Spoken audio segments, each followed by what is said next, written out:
진화에 대해서 좀 상세하게 말씀드리려고 합니다. 시장의 진화라는 그 좁은 주제를 다루기 전에 진화에 대해서 우리가 일반적인 얘기를 하는 수준보다는 좀 깊이 들어가 보겠습니다. 이미 잘 아시는 분도 계시겠지만 이 문제에 대해서 아직 그저 상식적으로 알고 있다는 분들을 위해서 좀 길게 말씀드리겠습니다. 진화에 대해서 제일 먼저 이론다운 이론을 편 것은 잘 아는 것처럼 찰스 다윈입니다.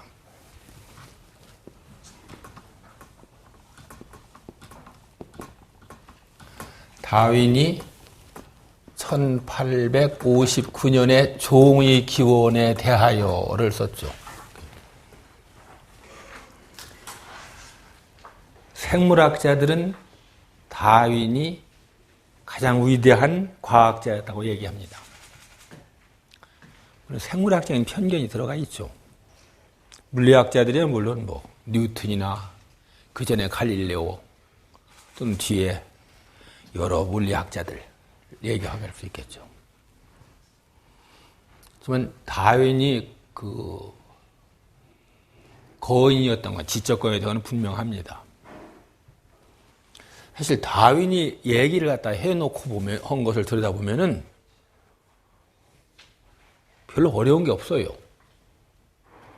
그래서 다윈의 열렬한 추종자였던 토마스 헉슬리가 그걸 보고서 이 쉬운 걸 내가 몰랐다냐고 한탄했다는 얘기가 있습니다. 그런데 흔히 그런 것처럼 우리가 뻔히 보이는 상황을 갖다가 이렇게 새롭게 인식하기 힘듭니다. 그래서 이제 놓쳤죠. 그래서 다윈이 종의견에서 얘기함으로써 19세기 중엽에 새로운 그 세상을 바라보는 틀이 생겼습니다. 근데 다윈은 이제 다윈의 얘기를 갖다 이제 하면은 크게 셋으로 나눌 수가 있습니다.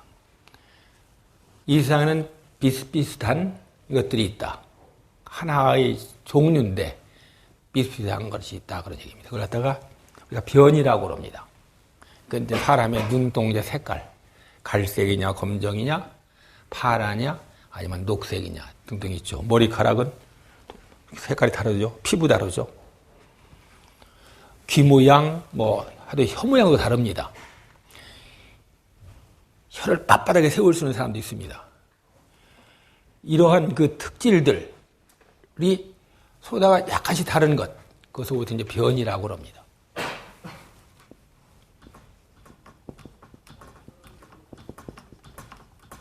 변이죠. 베어리에이션. 아시다시피 이제 베어리에서 나온 파생어죠. 요것들이 존재하는데 다음 세대로 유전될 수 있어야 됩니다. 당대에 사라진다면은 진화에서 의미가 없습니다. 진화는 대가 이어지면서 바뀌는 것을 설명하기 때문에 한 개체의 일생에서 끝나고 다음 세대로 안 이어진다면 의미가 없습니다. 그러니까 부모에서 자식으로 이어질 수 있는 변이들이 존재하고 환경 속에서 그것들이 이제 적응을 합니다. 이건 적극적인 적응일 수도 있고 그냥 수동적일 수도 있습니다만 하여튼 환경에 잘 적응되면 그것들이 살아남는 겁니다. 그런 과정을 다윈은 선택이라고 불렀습니다. 적응을 통해 가지고 자연 환경에 잘 맞아 가지고 살아남으면 그것이 일종의 시험과 같아 가지고 테스트 시험과 같아 가지고 합격하면 살아남고 그렇지 못하면 죽는다 그런 얘기죠. 그래서 이것이 선택이라고 해서 다윈은 이것을 내추럴 셀렉션이라고 했어요. 잘하는 자연 선택이 여기서 나오는 겁니다. 자연이 선택했다고 했습니다.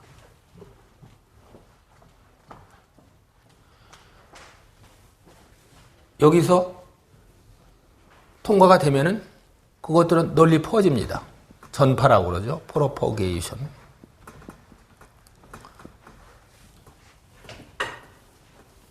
합격하지 못한 것들은 당대에 사라지거나 점점 자식들을 덜 낳아갖고서 궁극적으로 사라지게 됩니다. 그리고 적응을 잘한 것들이 살아남아 널리 퍼지죠.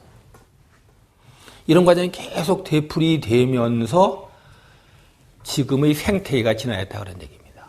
그래서 지금까지 존재한 그 종들이 99%는 사라졌습니다. 우리는 1%의 후손들입니다. 요것이 이제 다윈이 얘기한 진화의 메커니즘입니다. 요것이 간단하죠. 우리 다 압니다. 이걸 좀 이렇게 이제 스키마로 이렇게 이제 설명하면 뭐 그럴듯하지만 봐입니다. 그 좀 환경에 잘 적응한 것들이 잘 살아남아가지고 세상에서 번성한다. 그걸 갖다 이렇게 이제 도식으로 설명했죠.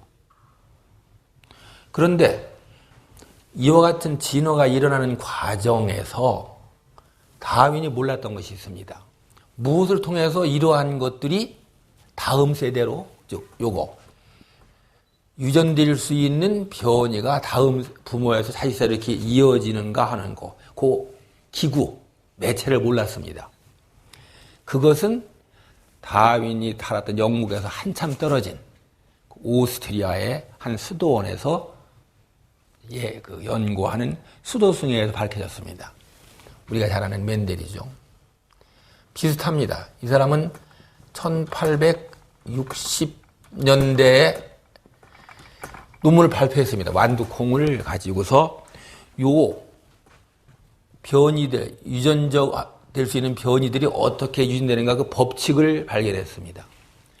이때 발표했는데 오스트리아에서 그 잡지를 발표했는데 이것이 잊혀졌습니다. 그래가지고 이따가 1900년대 초에 다른 학자들에 의해서 재발견됐어요. 드브리스라는 그 학자가 유전 얘기를 발표하니까 누가 있다, 그거 예전에 멘델이라는, 그레고르 멘델이라는 그 수도승이 이미 한 연구다 하고 밝혀져 갖고 사람들이 이제 멘델을 알게 됐죠. 요 두 개가 합쳐졌습니다. 1920년대부터 1940년대까지 완전히 합쳐져 갖고 완벽한 이론이 됐어요. 유전자를 통해 가지고 변이가 유전이 되고 그것은 나름으로 법칙을 따라 가지고 유전이 된다. 그래서 완벽하게 된 진화론이 나왔습니다. 다윈이 얘기한 것을 우리는 흔히 다윈이즘이라고 합니다. 그 뒤에 것도 마찬가지지만 일단 구분하면 고전적인 진화론이라고 할 수 있죠. 다윈이즘이 있고. 여기 이제 얘기한 거는 유전학이죠. 유전학. 지네틱스. 그러니까 유전과 이 자연선택 이론이 합쳐져 가지고 나온 것이 니오 다윈이즘이라고 합니다.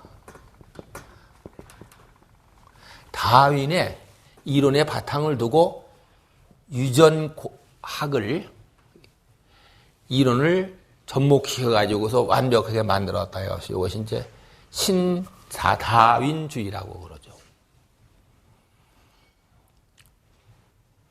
그래서 우리는 유전될 수 있는 변이들을 바탕으로 해서 자연환경에 잘 적응되면은 그것들이 번창한다. 그런 얘기를 하는 거죠. 개체들이 변천하지만 실은 요거 유전자들이 있어가지고 개체들 속에 있는 유전자들이 많이 살아남으면은 그것들이 퍼져간다. 그런 얘기를. 여기서 내추럴 실렉션이라는 표현을 썼죠. 다윈이.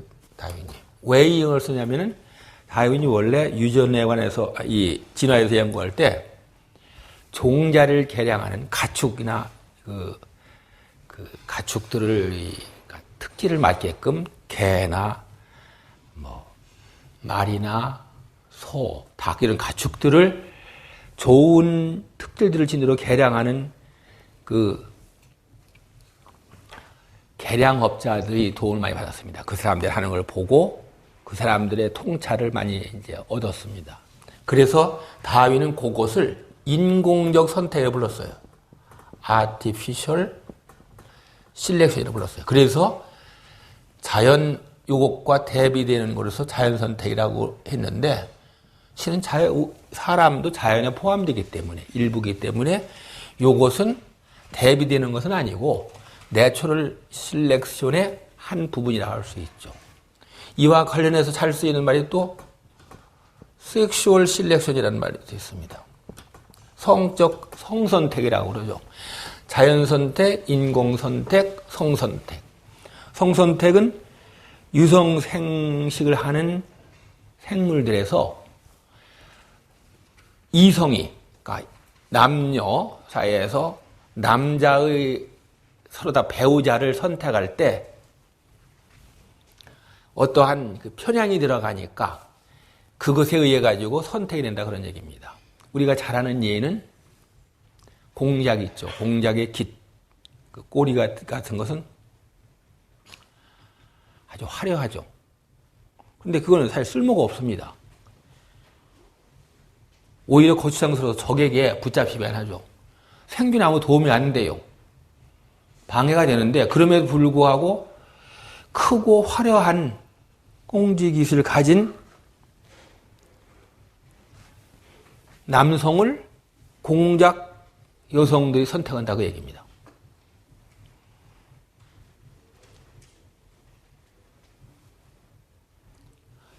이것이 굉장히 강렬합니다. 그래서 어떠한 그 참 혁신적인 여공작 있어가지고 나는 이게 어리석은짓 안 하겠다 하고서 꼬리가 꽁지깃이 화려하지 않은 남성을 얻었어요. 나중에 자식을 낳았어요. 그때는 후회를 합니다. 왜냐하면 자기 자식은 자기 배우자를 닮아가지고 아버지는 자기 배우자를 닮아가지고 화려하지 않으니까 배우자를 못 찾는 거예요. 즉 한 번 어떤 이유로 성선택이 작용하면은 누구를 거슬릴 수가 없습니다. 그게 합리적이냐 합리적이냐 아니 따질 수가 없어요. 그걸 선택하지 않으면은 자기 자식들이 버림받는다고 얘기입니다. 배우자를 못 찾아요. 그러다 보면은 결국은 그와 같이 혁명적인 생각을 하는 여공작은 사라지겠죠. 그러니까 한번 성선택이 작용하면은 누구도 벗어나지 못한다 그런 얘기죠. 지금 우리가 하는 행태들 다 성선택에서 지배됩니다. 여성이 바람직한 남성이라고 하는 것이 딱 비춰지면은 젊은 청년들은 남성들은 선택지가 없어요. 짝을 찾으려면 그걸 따라야 됩니다. 마찬가지로 여성도 마찬가지죠. 남성들이 선호하는 무엇이 있으면 그것을 따라야 됩니다. 이거는 벗어날 수 없어요. 개체가 벗어날 수 없습니다. 자기 자식을 낳지 않겠다는 각오를 하지 않는 한. 근데 생물학적으로는 자식을 낳지 않으면 그것을 biological suicide라고 합니다. 생물학 자살이라고 합니다. 그 진화론에서는 자식을 낳는 것이 최대의 목표이기 때문에 이와 같이 이 실렉션이라는 것, 이것은 우리에게 부단히 작용하는데 이런 구분이 있지만 이것도 전부 다 자연 선택의 한 분야라고 할 수가 있습니다. 즉 자연 선택을 우리를 만들어냈고 우리를 인도하는 아주 근본 원칙입니다. 이런 생각이 이제 해갖고 니오 다윈이즘이라는 게 생겼는데 이것이 중심이 런던이었습니다. 1920년 40년이니까 20세기 초에 런던이었습니다. 이때 이것을 주도하는 사람이 R.A. 피셔라는 사람입니다.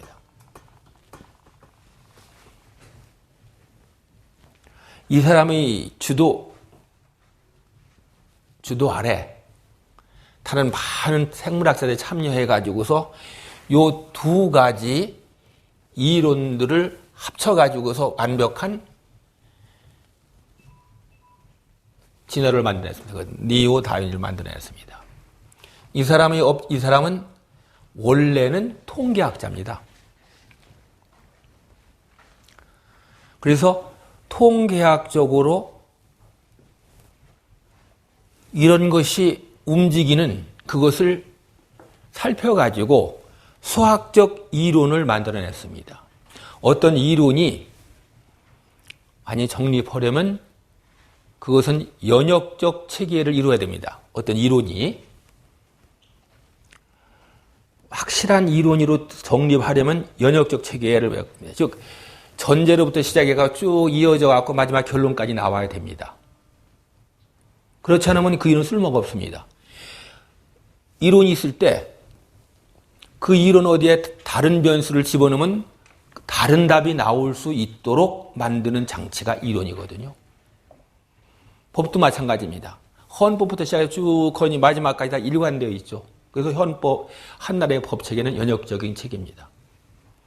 연역적인 체계의 이제 우리가 잘 아는 것은 경제학 모형이죠.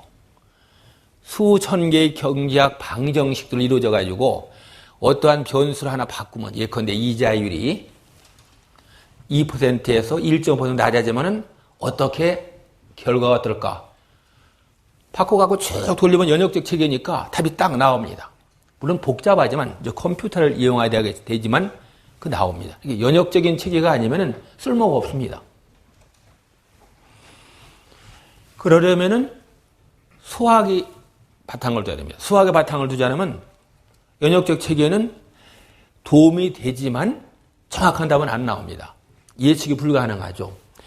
대략은 이 방향이다 알지만 정확하게 숫자를 낼 수는 없죠. 경제체계 같은 것은 숫자가 나와야 되겠죠. 내년에 이러이러한 요소를 고려하면 내년 성장률은 4%다. 아니 3.8%다. 아니 난 5%다. 그게 그렇게 크지 않습니다. 내년도에 그 복잡한 경제가 나오는데 되게 예측이 소수점 한 자리까지 되게 내놓습니다.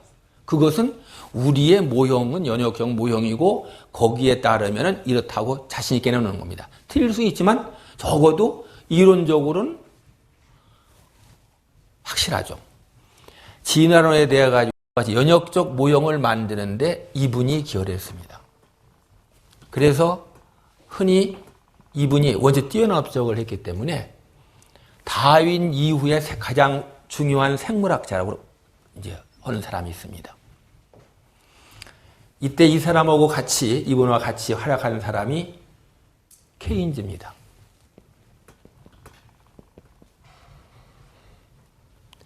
케인즈가 원래 통계학자죠. 통계학의 이 당시는 통계학이 막 그 과학적 학문 분야로 정립되었기 때문에 공헌을 많이 했는데 이분이 케인즈도 공헌을 했습니다. 케인즈 아주 훌륭한 통계학자였어요. 그래서 같이 활약했습니다. 이분이죠. 케임브리지에서. 통계학자로서 훌륭한 경제학자는 우선 밀턴 프리드만이 떠오르죠.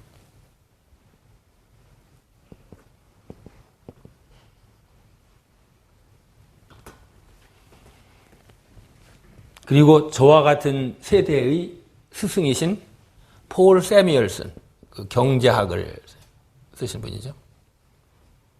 이분은 수학의 천재라서 이런 분들의 저기는 우리와 뇌구조가 다른 것 같아요. 딱 보면은 뭐가 이렇게 떠오른다 그런 얘기죠. 수학자로서 경제학에 이제 큰 공헌을 한 분은 물론 가장 큰 공헌은 존 폰 노이만. 이분은 이제 게임 세리를 발명했죠.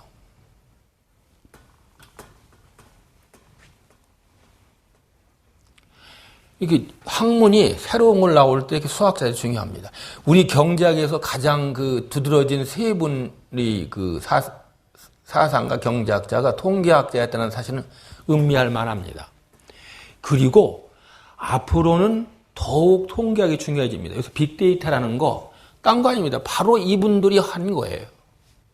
이런 분들은 피셔 같은 분들이 한 거는 지금 우리 빅데이터가 하는 거를 본인이 머릿속에서 상상해 갖고 짚어낸 겁니다. 현실에서는 그러고 저것이 저렇게 되는구나 하고 머릿속에서 짚어낸 겁니다. 이분은 원래 눈이 나빠가지고 수학을 하는데 종이에다가 써가지고 이렇게 펜으로 써가지고 추론을 할 수 없었습니다. 그러니까 머릿속에다 집어넣고서 머릿속에서 하는 거예요. 그 머릿속에 추론을 해갖고 하는데 해석으로 증명을 못하니까 어떻게 하냐면 기하학적인 거로 이렇게 추론을 했습니다. 이분은 딱 문제가 져지면 한참 있다가 딱 기하학적으로 설명을 딱 해를 내요. 솔루션을 내는데 중간 과정은 생략이 돼요. 중간 과정은 모르겠다. 근데 내 생각에는 이건 이렇다.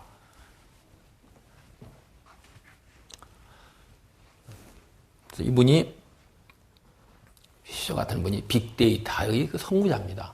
근데 이제는 컴퓨터의 도움을 받을 수 있으니까 통계학을 아는 사람이라면 범죄라도 수재가 아니라 하더라도 빅데이터 이용할 수 있죠. 그래가지고 새로운 트렌드를 이제 찾아낼 수가 있죠. 특히 수학이 중요한 것은 여성에게 중요합니다. 지금 여성이 보면 어느 나라나 이렇게 봉급 많이 받고 전망 좋고 대우받는 직업으로 가는 그 비율이 적습니다. 또 그 분야에서도 올라가더라도 글라스 실링에 막힙니다. 가장 큰 원인은 물론 편견이죠.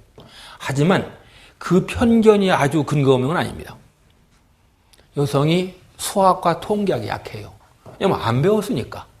통념상 여성은 수학하고는 거리가 먼 업종이다 해갖고 업종에 가야 된다 해가지고 안 가르쳤어요. 여성들을 받아들여요.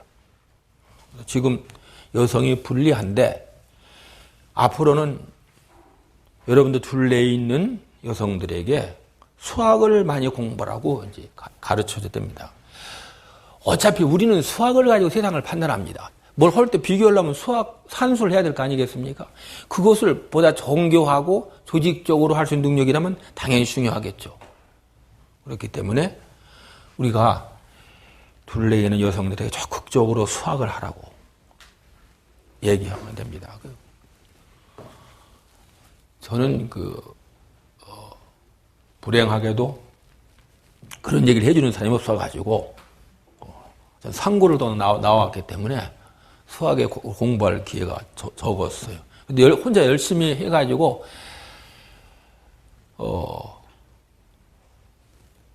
나름으로 수학에 대한 무엇인가를 갖다 이제 공부할 수 있는 기본적인 소양을 얻었는데 좀 더 일찍 얻었으면 하는 아쉬움이 남죠. 제가 그 전에 충격을 받은 거는 제가 이제 등단을 해가지고 좀 이름을 얻은 뒤에 이 작가들이 인터뷰를 하러 와요. 선배 작가라고 해서. 그래서 물어보면 그분들 가운데 많은 분들이 대학에서 수학을 안 해도 되는 과를 찾아가지고 문학을 했다는 분들이 의외로 많습니다. 수학을 못 해갖고 자기가 선택할 수 있는 좋은 직업들을 다 버린 겁니다. 포기한 거죠. 남자도 그렇습니다. 여성은 더 말할 필요가 없죠.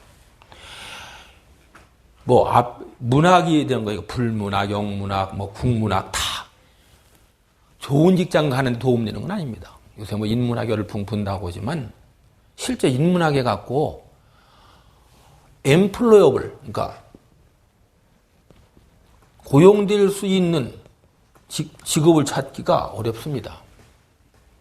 슈페터는 이게 문제라고 그랬죠. 똑똑한 사람들이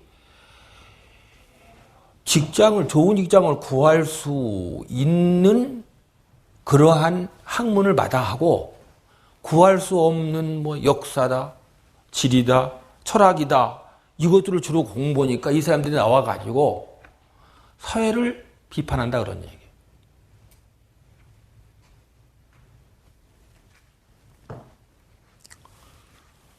내가 이렇게 똑똑한데 지능 기수가 이만큼 되고 공부 잘해가고 수능성이 많은 거 이 정도 지식이 많은데 내가 무식한 사람들이 받는 그 많은 거에 10분의 1배도 못 받아?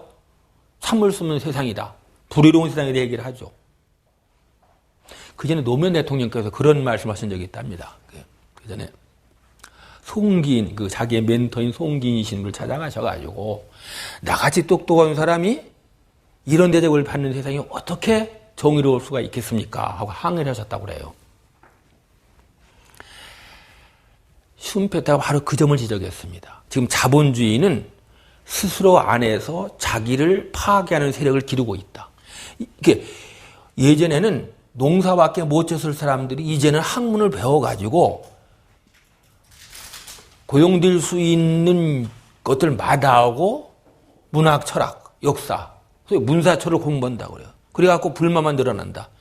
이건 어떻게 해볼 도리가 없다 그러는데 지금 우리나라 꼭 그런 처지입니다. 공학, 농학, 그다음에 이제 상학, 경제학이나 경영학 이와 같이 고용에 도움이 되는 것들은 마다하고 인문학이라는 쪽으로 예술로 빠지면은 그분들은 되게 이걸 포기해야 됩니다. 그런데 포기하는 것이 아니라 사회를 자기 선택이 문제가 있다는 걸 인정하지 않고 사회가 잘못됐다고 하는 것이죠. 이거 여기로부터 탈출하려면은 그렇다면 다들 수학을 가르쳐야 됩니다. 수학만 배우면은 나중에 어느 분야를 가더라도 적응할 수가 있습니다.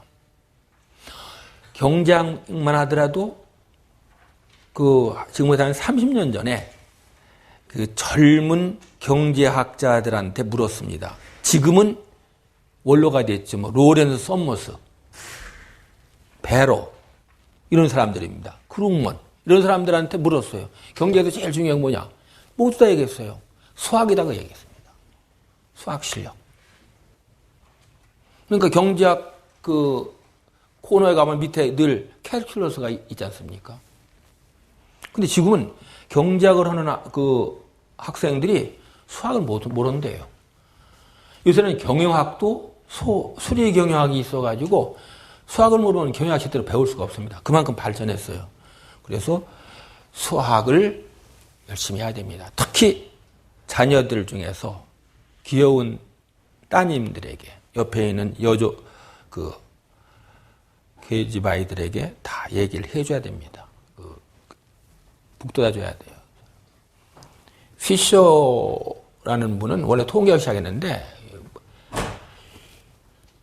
이 분야만이 아니고 다른 분야까지 다 얘기를 했습니다. 그리고 이분이 다 그걸 갖다 통계학으로 기초를 해놨어요. 지금도 통계학하고 이 진화생물학은 이분이 쌓아놓은 기초 위에서 발전하고 있습니다. 그래서 피셔 프린시플, 피셔, 로 이래갖고 이 피셔라는 것이 많습니다. 섹슈얼 셀렉션에도 한번 빠지면 빠져나올 수 없다는 걸 갖다 설명한 것이 바로 이분입니다. 많은 영감을 써요. 해밀턴 이분의 영향을 받았습니다. 이분이 가장 두드러지기 때문에 여기 수십 명의 훌륭한 생물학자들이 얘기를 했습니다. 간절했죠. 그러다가 쭉 발전해 오다가 1970년대에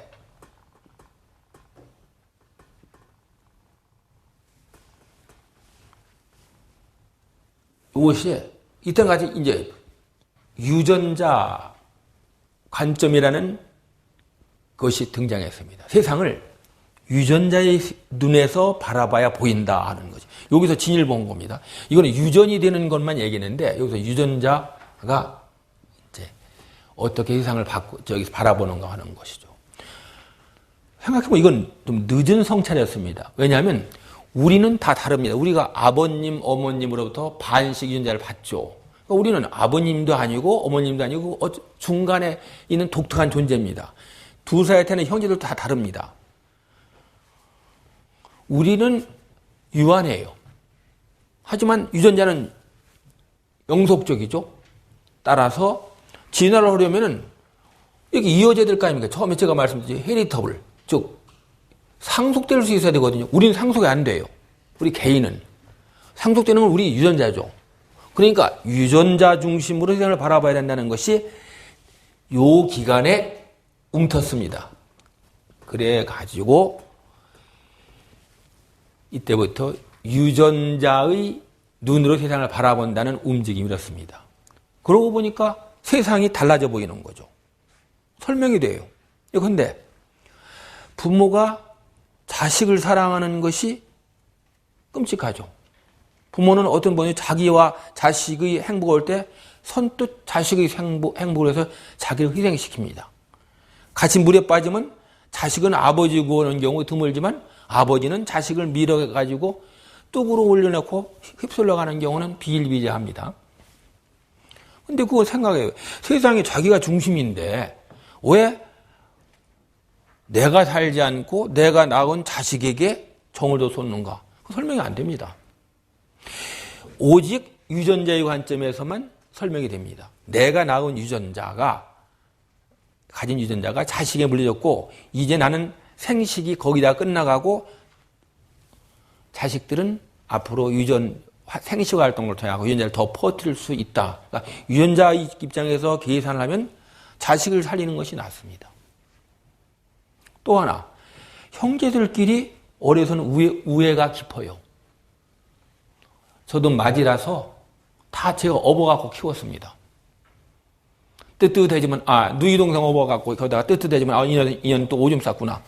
이제, 그렇게 했죠. 요새는 그 은공도 모르고 오빠한테 대듭니다.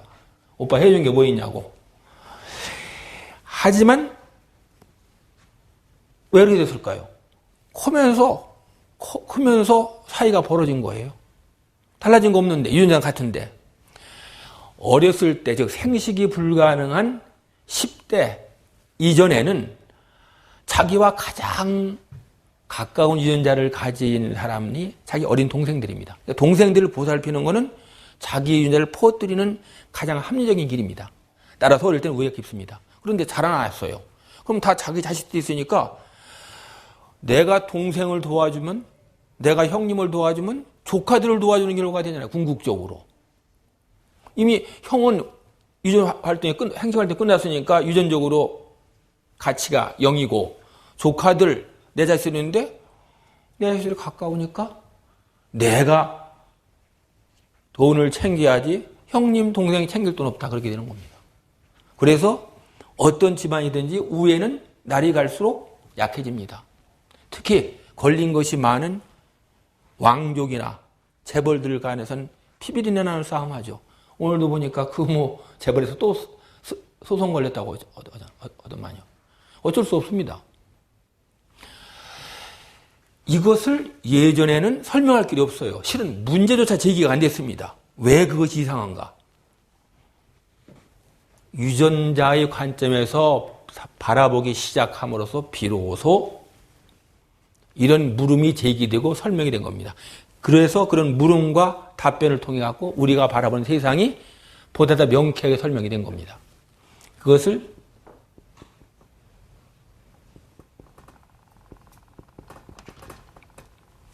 지은지아이비라고 합니다. 유전자의 눈에서 본 거죠.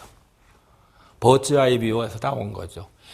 우리가 이제 조감도를 하고 세상을 바라보듯이 이건 유전자의 관점에서 바라보는 것이 옳다 하는 것이다.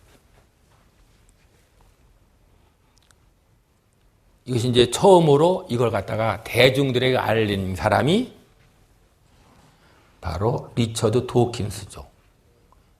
이분은 저보다 한 서너 살 위입니다. 이분의 The Selfish Gene이 그 혁명적인 책이었죠. 이기적 유전자가요. The Selfish Gene. 유전자는 자기만을 우회한다. 그런 얘기. 우리와 같은 이 유기체는 유전자가 살아남기 위해서 만들어낸 기계다. 생존 기계다. 그리고 우리를 다음 세대로 이어다주는 수레에 지나지 않는다. 그런 얘기를 했습니다. 유전자의 관점에서 발표한 것이죠. 근데 이분이 여기에서 아주 굉장히 중요한 그 얘기를 했습니다. 뭐냐면, 진화하는 거는 이와 같이 유전자의 가진 생명체만인 줄 알았더니 그게 아니라 문화도 그렇더라 그런 얘기라는 거죠. 문화가 진화를 한다 그런 얘기입니다. 동물들이 사실 생물체들은 대부분 문화 비슷한 걸 갖고 있습니다. 고등 생물들은. 예컨대 그 고래들은 노래를 부른다고 그러죠. 노래를. 새들도 다 노래를 부르죠. 근데 새들이 부르는 노래는 다 그 종류마다 다릅니다.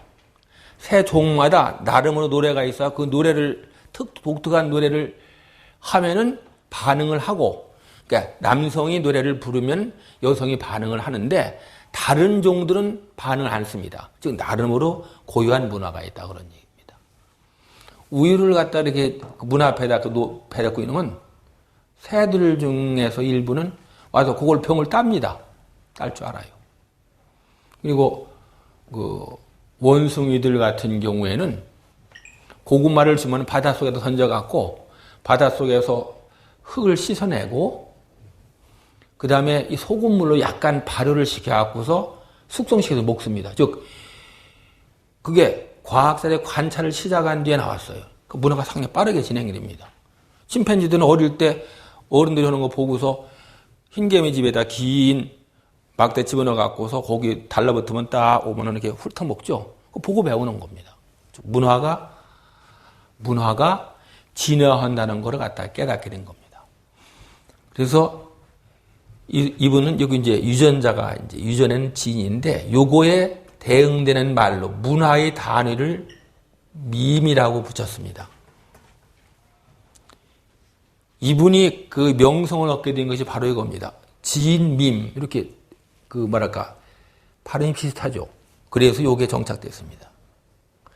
이 이전에는 서로다가 이걸 문화의 기본 단위, 그러니까 유전의 기본 단위가 유전자이듯이 문화의 기본 단위 명명을 하려고 치열하게 다퉜습니다. 근데 승자가 이 도킨스입니다.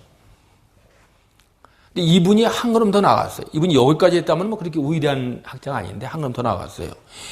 즉 생명체 진을 바탕으로 유전자를 바탕으로 한 생명체하고 진화하고 문화도 진화한다. 문화도 단위인 밈들이 바뀐다.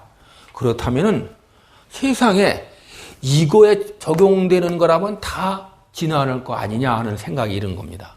즉 무엇이든지 간에 유전될 수 있는 어떤 변이가 있다면 그것들은 환경에 적응해 갖고서 살아남거나 죽거나 해가지고 결국은 진화하지 않느냐 이런 생각을 한 겁니다. 즉 이 진화론은 본질적으로 요거는 본질적으로 메커니즘 어떤 걸 통해서는 메커니즘으로부터 자유롭다. 메커니즘은 풀이다. 또는 기질 서브스트레이트라고 합니다. 기질로부터 자유롭다 하는 생각을 얻은 것이죠. 유전이라는 것은 진화라는 것은 꼭 유전하되 그 유전이라는 것이 유전자에 할 필요도 없고 꼭 밈이라고 할 필요도 없다 그런 얘기죠. 다른 무엇이 있다면은 진화가 이루어질 것이 아니냐 하는 생각을 한 거죠. 이렇게 이 진화라는 것이 아주 보편적이다 하는 생각에 이른 것이 거기서 나온 것이 이제 유니버설 다윈이즘입니다.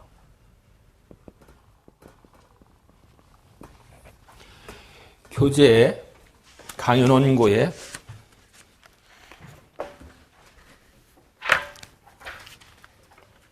3페이지에 있습니다. 3페이지 그 3항 바로 위에 진화는 지구에 존재하는 생명의 기원과 확산을 잘 설명한다. 나아가서 우주의 다른 생명들의 존재를 설명할 수 있다. 이처럼 진화가 보편적 현상이라는 주장은 보편적 다윈주의라 불린다. 그런 얘기죠.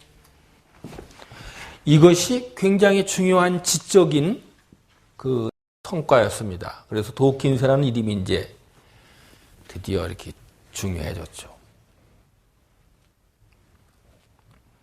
유니버설 다윈이즘에 함으로써 우리가 문화, 컬처라는 것을 이제 알게 돼요. 이제 칼초가 진화하는 걸 우리가 또렷이 의식하게 됐고 그 단위인 밈에 대해서 주목하게 되어 있는 거죠. 칼초. 이거 다 알아요. 이것이 진화한다 이겁니다. 보면 그렇죠. 우리가 문화가 진화한다는 것은 우리 역사 책으로 다 나오죠. 예전에 우리가 이제 처음으로 불을 쓰기 시작했어요. 한 100만 년 이전에 직리본연에서 쓰기 시작했습니다. 그 뒤에 불 쓰는 거 다 진화해야죠. 요새는 요리가 멋지게 되고 불을 가지고 동력을 얻고 그리고 바퀴를 발명하고 쭉 발전해 왔습니다. 그러니까 진화한다 그 얘기입니다. 그것도 요 과정을 가만히 보면 요거와 여러 가지가 있는데 그중에서 나은 것이 선택이 돼가지고 꽤 퍼진다 이거죠. 발명 혁신이 바로 이겁니다. 한번 뭐가 좀 나은 것이 있다면 전부 다 그걸로 쏠립니다. 그래가지고 진화가 이루어져요. 문화가 진화가 이루어지는 것은 아주 눈에 잘 뜨입니다. 근데 여기서 문화는 좀 유전과 좀 다른 면이 있어요. 유전은 부모로부터 자식과 이렇게 딱 세대마다 이어지면서 약간의 돌연변이를 통해 가지고 천천히 진화를 합니다. 즉 방향이 하나고 세대마다 조금씩 변이가 나오기 때문에 아주 더뎌요. 사람이 원시 상태에서 지금까지 바뀐 지 한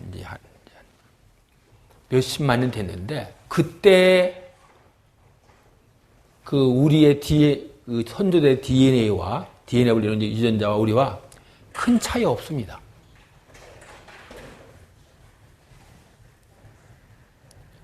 우리가 20만 년 전에 아프리카에서 이제 현생 인류가 태어나갖고 이제 전 세계로 퍼졌다고 그럽니다. 그동안에 바뀐 DNA가 얼마나 되겠어요? 사실 사람들은 본질적으로 같습니다. 거의 동등해요. 문화는 다르죠. 문화는 부모에서 자식으로 일방적으로 가는 것이 아니라 자식들이 부모한테 얘기도 합니다. 토론을 하면은 다른 부모가 영향을 받죠. 옆으로도 가죠. 다른 사람과. 여기도 자기들 피어그룹 보고 같이 또 옵니다. 왔다 갔다 오고 천지사방으로 영향을 가요. 요새는 직접 만나는 것이 아니라 대중 매체를 통해 가지고 온 세계가 한꺼번에 어떠한 밈을 얻습니다. 그러니까 뭐 하나 하면은 히트했다면은 전 세계적으로 몇억 명이 따라선다 그 얘기입니다. 그러니까 이름도 없던 싸이라는 가수가 한번 타니까 몇억 명이 따라서 흉내를 낸다 그 얘기죠. 싸이의 춤은 몇 개의 그 밈으로 구성된 간단한 그 작품입니다. 춤이란 그렇죠. 영화, 스타일, 패션 스타일. 누가 입었다 하면은 퍼지죠. 우리가 날아가면 박근혜 대통령께서 핸드백 하나 눈에 띄는 거 들고 나서시면 그거 만드는 회사 갑자기 주문이 밀려들어오죠. 쭉 엄청나게 빠르게 이게 퍼진다 그런 얘기입니다.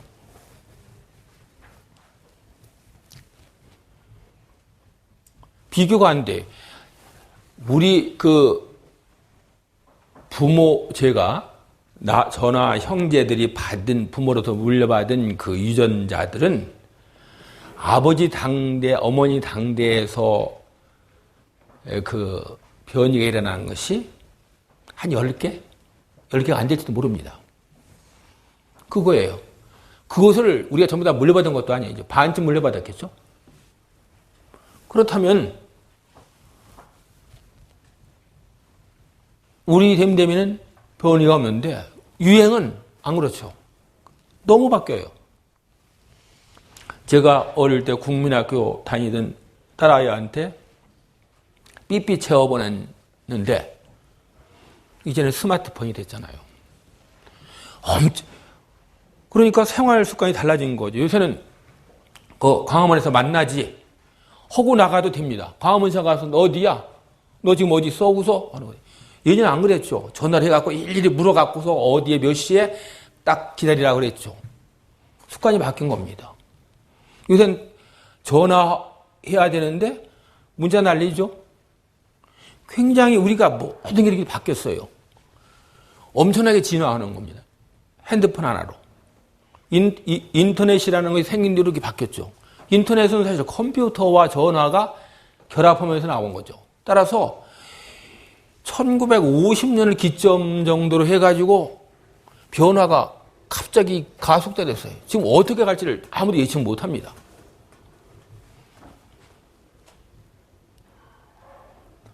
이러다 보니까 문화가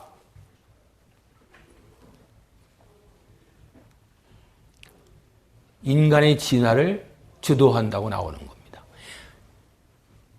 그래서 이 에드워드 윌슨이라는 사람이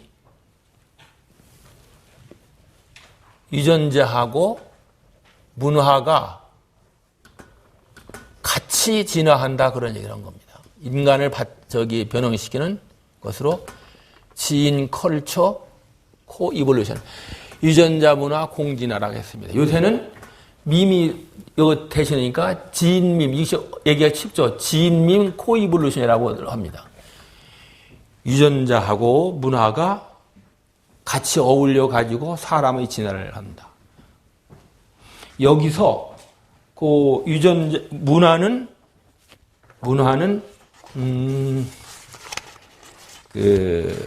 아주 넓은 뜻으로 해석됩니다. 제일 첫 번째 2페이지죠. 2페이지에 보면은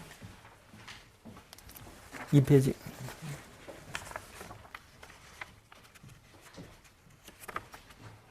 2페이지에 보면은 두 번째 단락 가장 근본적 수준에서 정의하면 문화는 정보의 비유전적 전달이라고 할 수 있습니다. Non-genetic transmission of information이라고 나와 있죠. 이게 가장 문화의 광범위한 그 정의입니다. 문화 여러 가지 뜻이 있죠. 청년 문화도 있고, 한국 문화도 있고, 불교 문화 등등 여러 가지 그 문화라는 말이 붙어 쓰이는 그 특징들이 있는데 생물학적인 얘기에서 문화는 유전으로, 그러니까 이 진으로 유전자로 유전되지 상속되지 않는 모든 것들을 다 정보 전달을 문화라고 부르는 겁니다.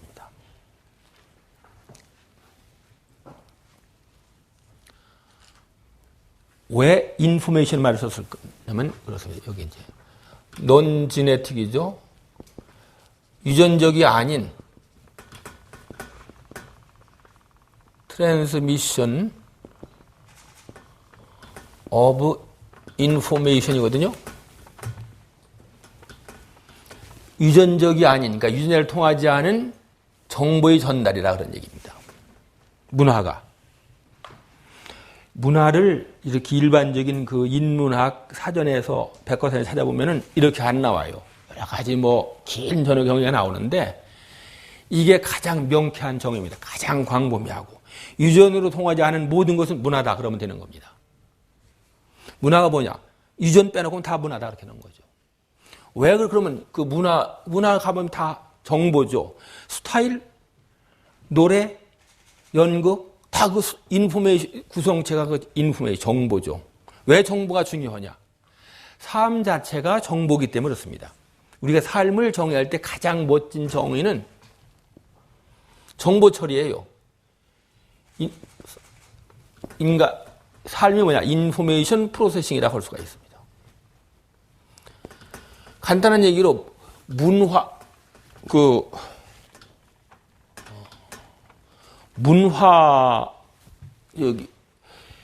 생명이 있는 것들은 다 정보 처리를 해요.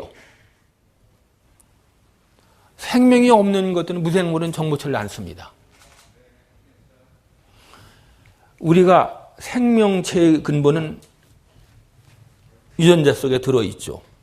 유전자 속에 들어있는 DNA로 이루어진 유전자들이 있는데 요 유전자는 하나하나는 무엇을 뜻하냐면은 유전자는 그 단백질을 만드는 원료인 아미노산을 뜻합니다. 유전자를 이렇게 보면은 요 DNA가 쭉 거니 이제 연결되어 있습니다. 그런데 요 세 가지가 염기가 세 개가 하면은 하나의 코돈이라는 단을 형성합니다. 그럼 요것이 바로 아미노산을 뜻하게 되어 있어요. 그래서 요것을 가지고 아미노산을 만듭니다. 지는 유전자는 이런 것들이 세 개짜리 20가지의 아미노산을 만드는 지령입니다. 이 정보예요. 유전자는 DNA로 이루어졌다는 게 중요한 게 아닙니다. 다른 거로 이루어도 상관없어요. DNA가 정보 전달에, 정보의 그 저장과 전달에 좋기 때문에 택한 것이지, 애초에 유전 정보는 이건 아니었어요. DNA는 너무나 복잡하고, 그래서 애초엔 DNA에 우리의 유전 정보 담겨있을 리가 없다는 게 생물의 정설입니다. 즉, DNA라든가 다른 것이라는 게 물질이 중요한 게 아니고, 거기 들어있는 정보가 중요하다 그런 얘기입니다. DNA로 이루어진 요 염기 세 개가 모이면 하나의 단위, 코돈이라는 것이 되는데, 요것이 아미노산을 뜻합니다. 하나의. 그럼 요것이 세포 속에서 요거 만들어지면 그거에 의해서 우리가 생성이 되고 신진대사를 하게 되는 겁니다. 살아가는 거예요. 즉, 삶은 본질적으로 정보 처리다 그 얘기입니다. 그 정보 처리를 하기 때문에 사람이 자식을 낳으면 사람이 되고 토끼가 자식을 낳으면 토끼가 되는 겁니다. 이 정보 처리 때문에. 사람이 정보 처리력에 유전자를 정보 처리해가지고 토끼 나오는 경우 없어요. 절대 없습니다. 문화도 정보 처리라고 할 수가 있습니다. 내용은 그렇죠. 내가 어떤 스타를 보고 따라서 본 그거의 스타가 하는 몸짓, 언어, 동작, 옷을 입은 거, 뭐 이런 거 전부 다 인폰이 들어오죠. 그것을 우리가 받아가지고 이제 프로세싱을 하는 거죠. 따라서 우리가 진을, 그러니까 유전자를 얘기하면 그걸 갖다가 유전적 정보 전달이라고 한다면은 부모에서 자식으로, 문화는 그런 거 떠나가지고 한 사람으로부터 다른 사람으로부터 전파되는 모든 정보의 전달을 뜻한다는 얘기입니다. 다만 그 중에서 요건 뺀다 그런 얘기죠. 유전자만은. 그러니까 유전자에 의한 정보 전달이 있고 유전자가 아닌 나머지 전달이 있는데 나머지 전달은 모두 문화라고 얘기하는 겁니다. 문화가 갈수록 발전하니까 결국 이 문화가 이거 진을 유전자를 압도한다 그런 얘기입니다. 그래서 지금은 문화에 거의 전적으로 문화에 의해서 인간이 진화하고 있다 그런 얘기를 할 수가 있어요. 이 문화 중에서 가장 중요한 것이 시장입니다.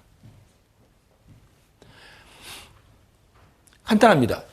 문화가 발전하려면 또 문화에 이루어지려면 이것이 활발해야 되겠죠. 변이가 있고 그것이 잘 선택이 되고 널리 퍼집니다. 시장에서는 이것이 아주 활발합니다. 사람들의 그 수많은 욕구에 부응해가지고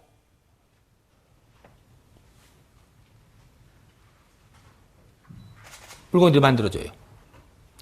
여러분들 지금 다들 옷을 입었지만 다들 색상, 원단, 스타일 다 다르죠.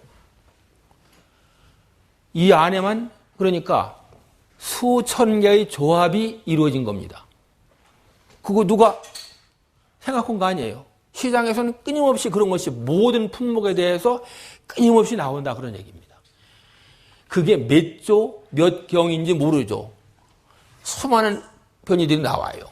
물건들이 생산된다 그런 얘기입니다. 그리고 그 중에서 그것도 적응을 해요. 이 적응의 대상은 소비자죠. 그 소비자가 선택을 하는 겁니다. 선택이 되면 공장에서 더 만들어내겠죠. 선택 안 되면 사라지겠죠. 그래갖고 어떤 것들은 사람들의 생각이 비슷하니까 갑자기 유행을 하면은 그걸 뒤덮이는 거죠. 그걸 우리는 히트 상품이라고 그러는 겁니다. 문학도 마찬가지예요. 뭔가 잘 돼가지고 맞으면 널리 퍼진다고 얘기입니다. 그런데 이문열 씨나 신경숙 씨 같은 분들은 소비자들에게 잘 맞는, 독자라고 불리는 소비자에 잘 맞는 것들을 만들어내요. 그래가지고 유명해지고 돈 많이 버는 겁니다. 저같이 그 기술이 부족한 사람은 이류 작가가 되는 거죠. 뭐 문학적인 가치를 알 필요가 없어요. 이게 확실해요. 경제적으로 누가 많이 팔리냐 갖고 지금은 이제 매기면 되는 거니까. 그 베스트셀러 작가의 반열에 오르면 바로 여기에 잘 맞는다고 얘기를 하면 되는 거죠. 시장이 그렇습니다. 다른 어느 것도 이런 식으로 반응하지 않아요. 따라서 시장은 중요할 뿐더러 진화에 가장 친화적입니다. 그게 바로 시장을 시장으로 만드는 힘입니다. 시장이 진화에 친화적인 것, 진화가 가장 활발하게 이루어지는 마당이다 하는 것이 바로 시장이 우수한 이유입니다. 다른 거 없어요. 다른 이유는 설명들이 많을 거예요, 시장. 그건 전부 다 피상적인 이유입니다. 근본적으로는 진화에 친화적이라는 사실이 나옵니다. 이 사실을 가장 먼저 깨달은 경제학자가 하이에크입니다. 그래서 하이에크가 의뢰한 것입니다. 하이에크는 1920년대, 이때 보세요. 이때 오스트리아로부터 런던으로 와가지고 이때 케임브리지를 중심으로 해갖고서 일든 그 니오 다윈이즘의 이걸 분위기를 일으켰습니다. 그리고 진화라는 개념을 도입해갖고 경제를 살피기 시작한 겁니다. 그래서 그분이 글을 읽으면 통찰이라고 하는 걸 우리가 느낄 수가 있죠. 읽을 때마다 야 대단하다. 예컨대 어떠한 관행이 그 애초에 도입된 이유를 우리가 모른다고 해서 그것이 그 관행을 폐기하는 근거가 되지 못한다. 그분 생각은 다른 거예요. 나름으로 어떤 관행이 있다면 이 과정을 거쳤으니까, 진화 과정을 거쳤으니까 이것을 규명해 갖고서 이제는 의미가 없다고 생각되지 않는다면은 함부로 폐기하는 위험하다. 아니요. 그런 얘기를 하는 거죠. 그리고 진화라는 거는 송두리째 이루어질 수가 없어요. 조금씩 이루어지니까 한꺼번에 바꾸려고 한다면은 우리가 생각지 못한 문제가 생긴다. 그걸 모르는 사람들은 치명적 자만을 서체 빠지는 거다. 치명적 자만에서 얘기하는 거죠. 이분은 진화론에 크게 빚을 진 분입니다. 근데 이분이 남한테 빚을 지면 빚을 졌다고 인정하는 법이 없어요. 그래서 그게 좀 험입니다. 그래서 자기에게 영향을 준 스승인 미제스와 사이가 안 좋았어요. 어쨌든 하이에크는 이때 분입니다. 저는 지금 그래요. 우리는 지금 2010년대에 사는데 그동안에 진화론이 엄청나게 발전했거든요. 그러니까 우리는 현재의 진화론을 가지고 경제 질서를 바라보고 시장을 살펴야 된다. 하이에크를 넘어서야 된다고 얘기를 합니다. 그 모토가 뭐냐면은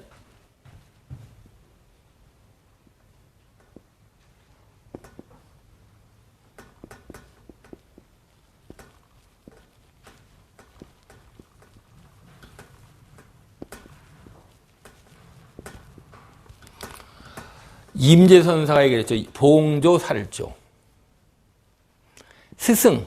저는 여기는 스승입니다. 조사를 뜻합니다. 스승을 만나면은 스승을 죽여라라는 얘기죠. 스승이 자꾸만 거리적거린다 얘기예요. 자기가 뭐 얘기하는데 죽여라가 얘기입니다. 이분이 원래 이 여기를 갖다가 봉착편사례라고 하는 겁니다. 만나면 죽여라. 임재선사의 가르침입니다. 봉불살불 이건 됐습니다. 부처를 만나면 부처를 죽이라. 부처라는 게 잠깐 아른거리고 걸려거리면 그 죽이라고 합니다. 봉난살란 봉조살조 그런 뒤에야 도를 얻는다고 얘기했습니다. 근데 지금 가만히 보면은 우리 이제 자유주의 경제학계에서 하이에크의 가르침이 잠깐 방해가 됩니다. 저는 그걸 가끔 느낄 때가 있어요. 그래서 우리는 하이에크의 얘기도 넘어서가 있고 새로운 진화론을 가지고 자유주의 경제 이론을 자유주의 경제 철학을 만들어낸다고 이제 얘기를 합니다. 요까지. 요게 이제 보면은 대개 여기서 지금까지 진화론을 바탕으로 해가지고 자유주의 사상이 나오게 된 배경을 말씀드린 겁니다.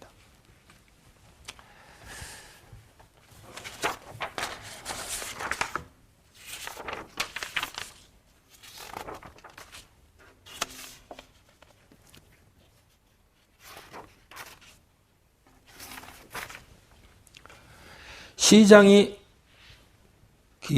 위대하다, 우수하다 하는 것은 진화에 친화적이다 하는 걸 말씀드렸어요. 그러면 시장에 대비되는 것은 정부죠. 이 사회에 존재하는 판단들, 선택을 할 때 개인들이 하는 선택을 우리는 개인적 선택이라고 합니다. 인디비주얼 초이스로.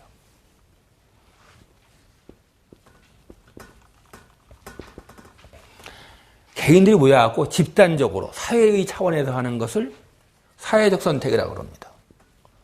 소셜 초이스. 일단 이런 개념이라는 게 이게 어느 것이 이것이고 이거는 구분하기 어려울 때도 많지만 일단 이렇게 이제 개념상 구분하면 요것이 집행되는 것은 마당은 시장이라고 합니다. 또는 이것 전체를 시장이라고 부르기도 합니다. 사회적 선택, 그러니까 집단으로 하는 선택을 하는 이루어지는 기구를 정부라고 부르고 또는 이런 거 선택 전체를 정부라고 지칭할 수 있습니다. 어쨌든 명확합니다. 개인들이 개인적인 차원에서 하면은 개인적 선택이고 정부를 통해서는 사회적 선택이라는 얘기입니다. 이 사회적 선택은 쉽게 바꿀 수가 없어요. 개인들은 수시로 문화적인 현상 이것을 따라가니까 수시로 바꿀 수가 있어요. 그러니까 진화가 빨라요. 하지만 정부는 그게 잘 안 됩니다. 그래서 정부가 지체가 되는 겁니다. 우리가 이제 그걸 볼 수가 있죠. 공기업들 보세요. 효율이 낮죠. 반응이 늦었기 때문에 그렇습니다. 즉 여기에서 이것을 많이 생산하는 것도 아니고 그렇다고 해가지고서 정부 기업이니까 셀렉션 프로세스가 자연선택이 심해가지고서 슈퍼테가 얘기한 대로 못난 것들은 사라지고 잘난 것들은 번창하는 그것이 작동하는 것도 아니에요. 그렇다고 해서 잘한다고 해서 마구 늘어나는 것도 아니죠. 정부. 그러다 보니까 관료주의에 빠져가지고서 맨날 그 타령이다 그런 얘기입니다. 정부는 더하죠. 공기업도 그렇지만 정부는 더하죠. 정부는 전혀 움직이지 않습니다. 바뀌지 않아요. 그러니까 시장이 요것으로 이루어진 시장이 진화하고 빠르게 되는 겁니다. 따라서 사회를 발전시키려면은 간단해요. 시장을 늘리면 되는 겁니다. 자꾸만 시장을 늘리는 이것을. 정부가 늘어나는 경향을 억제하는 것이죠. 그 처방만은 분명합니다.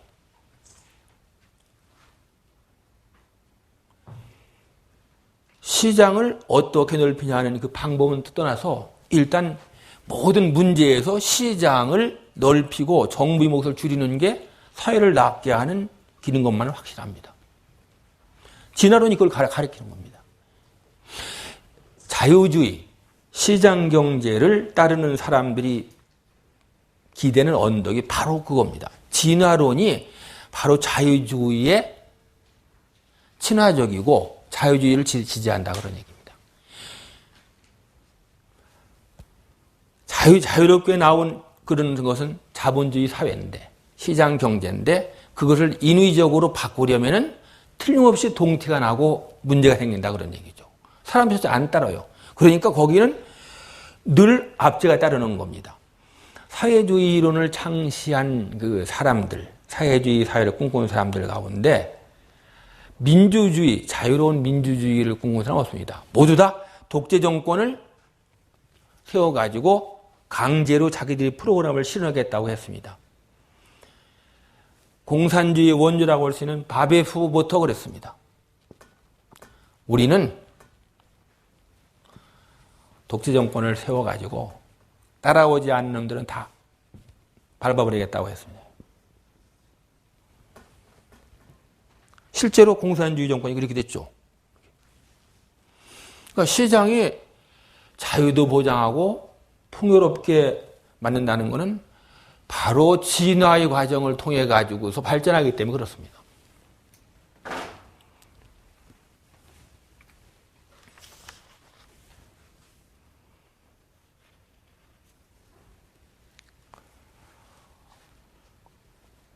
요거보다 조금 이제 높은 차원에서 보면 요거 이제 한 나라가 아니죠.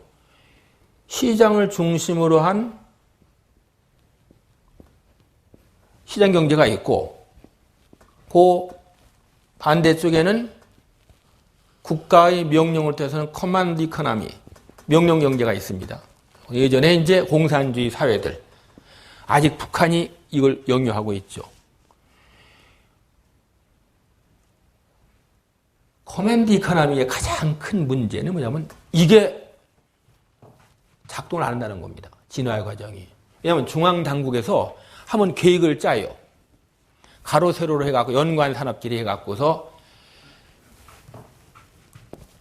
한 섹터에서 무엇을 만들면 다음 섹터로 그렇게 쭉 연관 되겠죠. 이런 식으로 가든지. 그러니까 여기서 갑자기 그 보면은 여기서 올 때는 목표를 할당해 줍니다. 너는 무엇을 얼마큼 만들어라. 그러니까 중간재를 얘기하는 거죠. 쭉 만들어갖고 나중에 최종 제품이 나오겠죠. 이것이 할당량이 됐기 때문에 그걸 그대로 하지 거기서 벗어날 수가 없습니다. 새로운 이노베이션이 나올 수가 없어요. 왜냐하면 이 계획이 안 들어있기 때문에 이 과정이 전혀 작동을 못하는 겁니다. 러시아에서 소련이죠.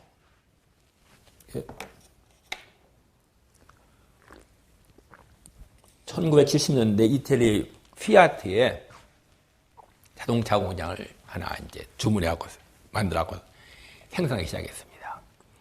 10년, 20년 지나도 똑같은 구조, 똑같은 색상의 차만 나왔습니다. 도 하나 못 고칩니다. 바꿀 수가 없어요. 왜냐하면 앞뒤로 꽉 짜여져 있기 때문에. 칠도 못 바꿔. 왜냐하면 염료라는 것을 바꾸려면 새로운 그 색깔 바꾸는 염료가 들어가야 되는데 그걸 만들 길이 없습니다. 빨간색 차나 만들고 싶다 하면은 만들 길이 없어요. 소련 내에 그걸 공급할 수 있는 기업체가 없는 겁니다. 꽉 짜여져서 그런 거예요. 앞뒤로 짜여지고. 그러니까 사회주의 사회에서 가장 싫어하는 것이 개인들이 그 취향입니다. 우리 군대에서 하는 것처럼 신발에 발을 맞추고 옷에 몸을 맞추는 거 외에는 대책이 없습니다.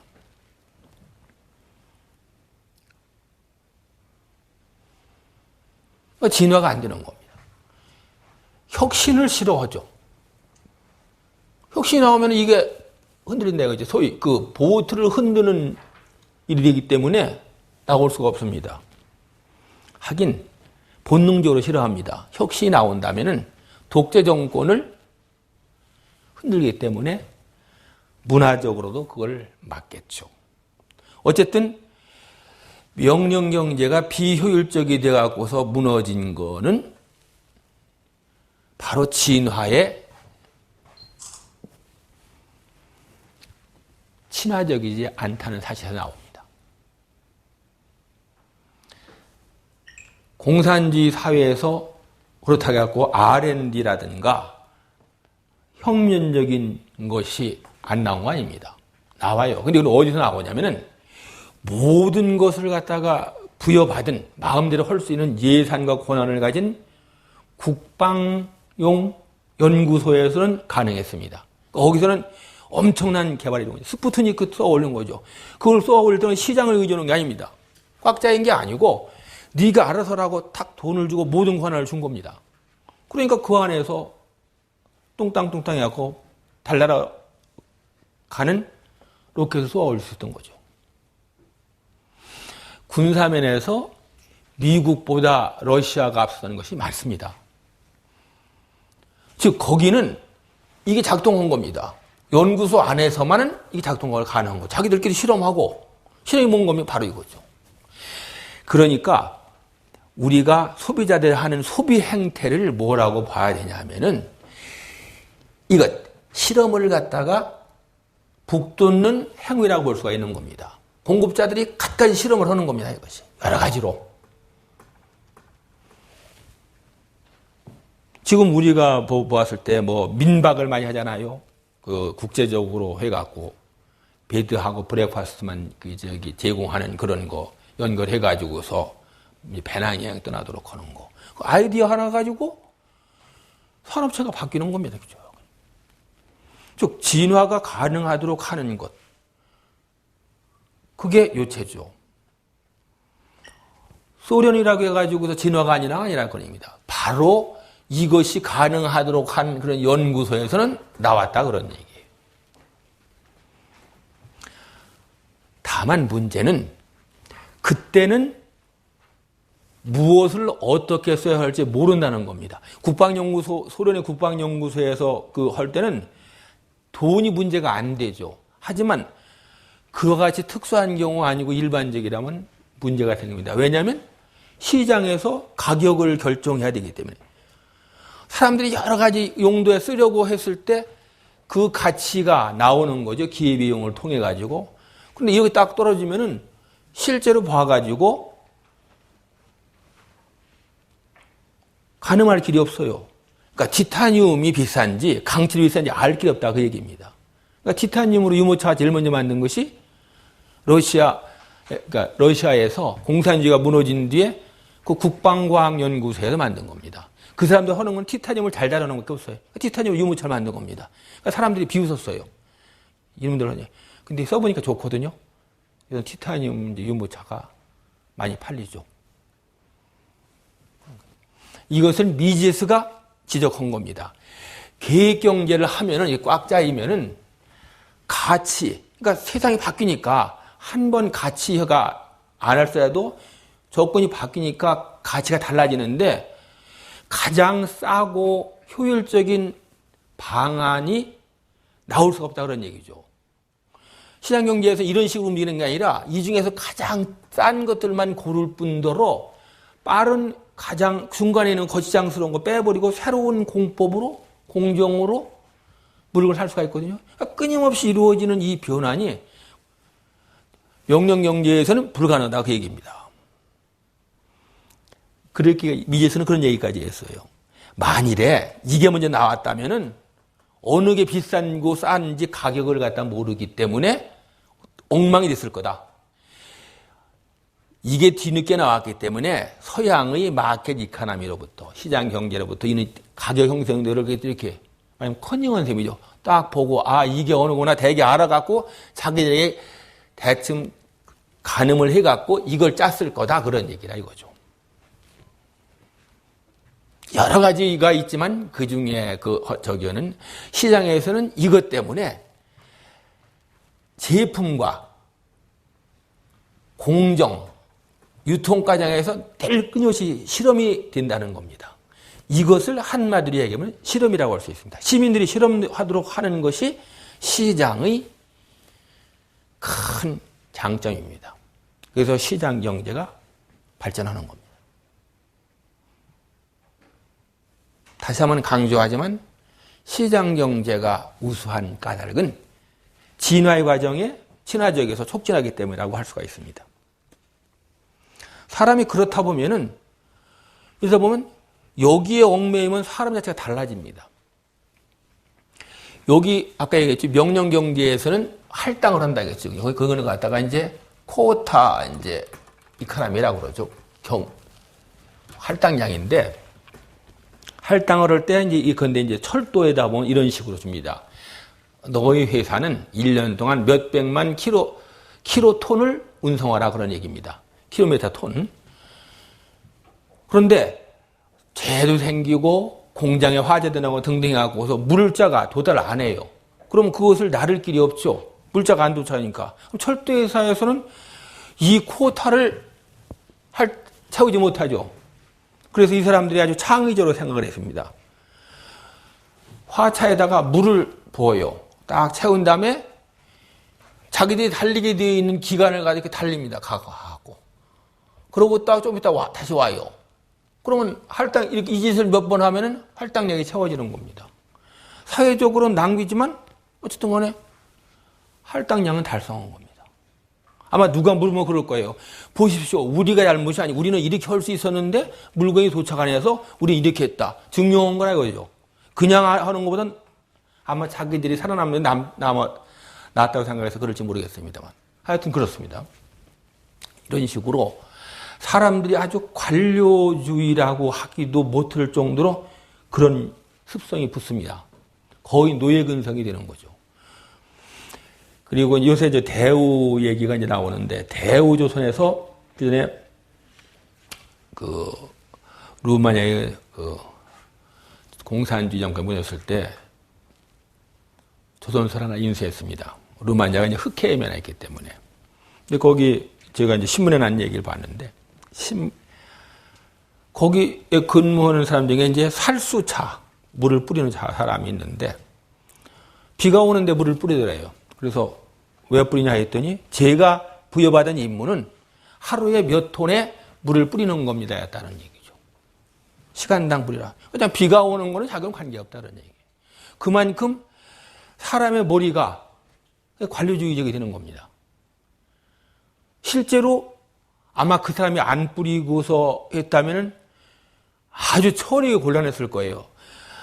복명서를 내야 되고 그 물을 갖다가 처리를 해야 되고 등등.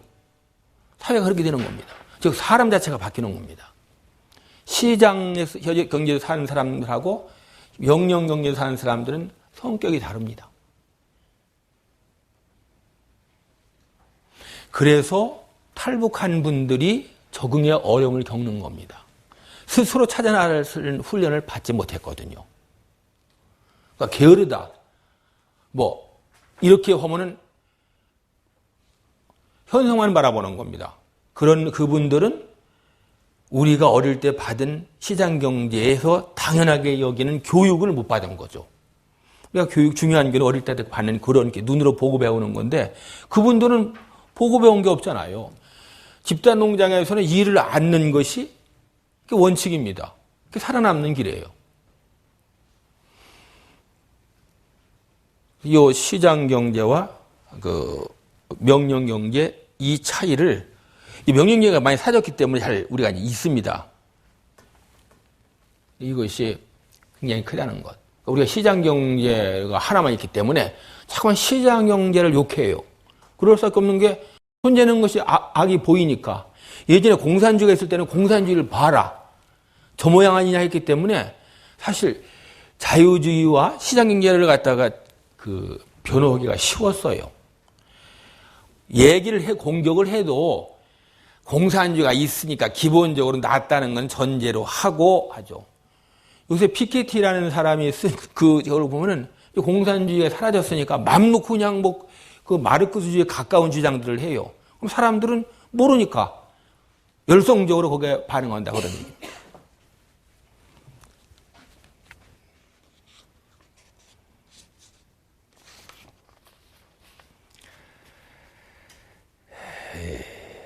여기서 우리가 얻을 수 있는 결론은 뭐냐면 시장은 항상 옳다. 항상은 아니고 거의 언제나 옳다 이겁니다. 과오도 많아요. 사람이 하는 거니까 잘못 투기를 하고 잘못 예측할 수도 있죠. 또 무지할 수도 있는데 또 야심에 가서 수도 있다. 하지만 거의 언제나 옳다 그런 얘기입니다. 왜냐하면 많은 아이디어들이 나와가지고 경쟁을 해갖고 나온 것이기 때문에 시원찮은 기업들은 나갔기 때문에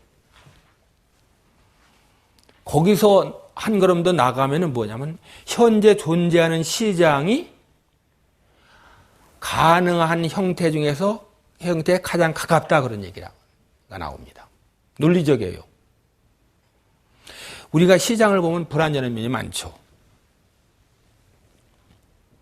특히 재벌이라고 부르는 그 기업들의 그 존재는 좌파에서 많이 공격을 합니다. 그런데 그것을 쭉 왜 그런 것이 나오는가 보면은 시장 자체의 잘못이 아니라는 것이 드러납니다. 대부분은. 시장은 자정기능이 있어요. 이게 진화작용이 하니까 사주가 돈을 빼돌리고 게으르고 판단이 하면은 여기서 살아남지 못합니다. 종업원들이 게으르거나 성실치 못하거나 부정을 저지르면 또 망해요. 그러니까 시장은 오랫동안 썩은 상태로 머물 수는 없습니다. 즉 이상적인 상태에 가다가 떨어지고 등등해도 상당히 가깝습니다. 하나 명령경제에서는 문제가 생겨도 고칠 길이 없죠. 아까 얘기한 것처럼 바베프가 얘기한 것처럼 독재 권력을 행사하기 때문에 비판이 나올 수가 없죠. 그러니까 공산주의 체제가 무너진 뒤에 들여다보니까 평등한 사회를 외쳤던 명령경제에서 권력을 진 그 아파라치크라는 계층하고 복종만 하던 사람들 사이의 격차가 서구의 자본주의 사회에는 저리 가라 할 정도로 컸다는 겁니다. 지금 북한 그렇잖아요. 북한의 당 간부들 보면은 호의호식하잖아요. 그 위에 상층부에 있는 그 집단들은 주지육림에서 살잖아요. 밑에 사람들은 못 먹어 아사하거나 탈출하잖아요. 그 차이가 어디서? 우리나라의 존재는 불평등이 1000배는 넘습니다. 그건. 신분상 위험을 갖다 제외하고 경제적인 여건만 하더라도 그렇습니다. 영예예요, 실제로. 가진 사람, 못 가진 사람들은. 위에 영예가 뭐니, 무한대죠. 클 수밖에 없죠. 우리는 못 살아도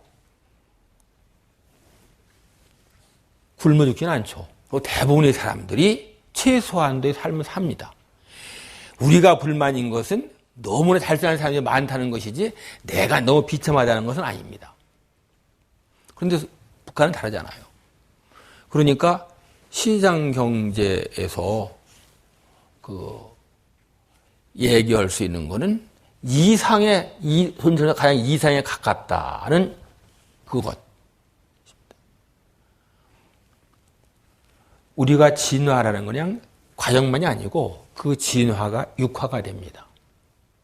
즉, 우리가 물속에서 사는 물고기들 보면 대개 이런 형태를 하죠. 유선형을 합니다. 이거는 이런 형태가 유선형이 되어야 물속을 잘 헤쳐나갈 수가 있기 때문에 그렇습니다. 수중이라는 물리적 환경에 대해서 적응을 한 결과 나오는 것이 물고기 몸입니다. 따라서 물고기는 몸 자체가 지식입니다. 가장 근본적인 의미에서 지식입니다. 우리 몸은 가장 근본적인 의미에서 지식인 것입니다. 생물학적인 지식이죠. 우리 뇌에 든 것은 우리가 가지고 있는 지식이 아주 작은 부분에 지나지 않아요. 우리 몸을 보시죠. 얼마나 오묘한가. 우리가 모르는 작용들이 세포라는 엄청나게 복잡한 화학 공정에서 이루어집니다. 그것이 수조의 세포들로 이루어진 겁니다. 세포 속에서 화학 공정은 우리 이게 울산이나 여수에 있는 그런 화학 공정에 1000배, 적어도 1000배 이상 복잡합니다. 그것이 다 이루어지는 것, 그것은 그렇게 된 것이 바로 지식이라 그러니, 육화된 지식이라 그럽니다.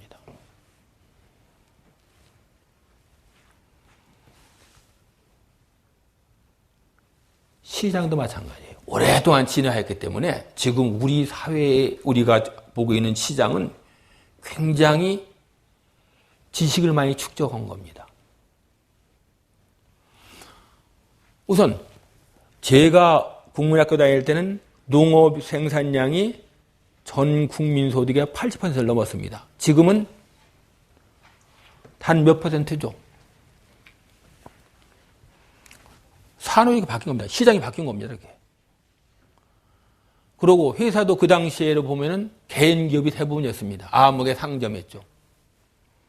지금은 전부 다 기업, 주식회사죠. 그건 주식회사가 현대 경제 활동에 맞기 때문에 바뀐 겁니다. 우리 금융업들이 발전한 것도 다 마찬가지예요. 그와 같이 경제의 시장의 모습 자체가 오랫동안 진화해온 결과로서 지식인 겁니다. 그러니까 우리가 시장의 모습을 소중하게 여겨야 돼요. 지식이니까. 우리 경험을 통해서 얻은 지식. 그거 함부로 바꾸는 거는 정말 문화재 파괴하는 것과 비슷한 의미의 파괴입니다. 관료들이 나와가지고 척결하겠다고 재벌 해체하자고 나오는 것. 그 사람들은 자기들이 얼마나 오만한가, 무지해서나 오만인가 모르는 겁니다. 재벌이 득세하는 거는 바로 그 사실에 의해서 우리가 얻을 수 있는 거는 재벌이 한국적 상황에 가장 효율적이라는 겁니다. 그때 그 효율적이라는데 왜 그러면 재벌이 그렇게 부패했느냐? 또는 문제를 일으키냐면 그거는 기업 외적 환경이 그 모양이라 그렇다 그런 얘기입니다. 그런데 기업에서 차떼기 하기에 돈 갖다 바쳐요. 왜 바칠까요? 그거 뭐 스스로 바치는 겁니까? 안 바치면 살아남을 수 없다는 룰이 불문율이 생겼기 때문에 그런 겁니다. 선거 때 되면 여당, 야당에 몇 대 몇으로 이렇게 해가지고 적절한 비율에 따라 가지고 나눠지지 않으면 존속할 수가 없거든요. 그렇기 때문에 부패를 정경유착이라는 형태로 부패를 하는 겁니다. 그런 모든 것을 포함해가지고 수출이다, 생산력이다 포함해갖고 가장 재벌이 나은 집단이기 때문에 성공한 겁니다. 성공한 것은 정당화되는 겁니다. 왜냐? 진화 과정이 작용했기 때문에. 진화 과정이 작용할 수 있는 상황에서는 성공한 것이 바로 옳은 겁니다. 예전에 이명박 대통령께서 동반성장이라는 말씀을 하셔가지고 업종 제한이 있었죠. 제가 그런 얘기를 했습니다. 간장 공장이 있어요. 샘표 간장은 제가 이제 고등학교 다니는 대전에 있는데 컸어요.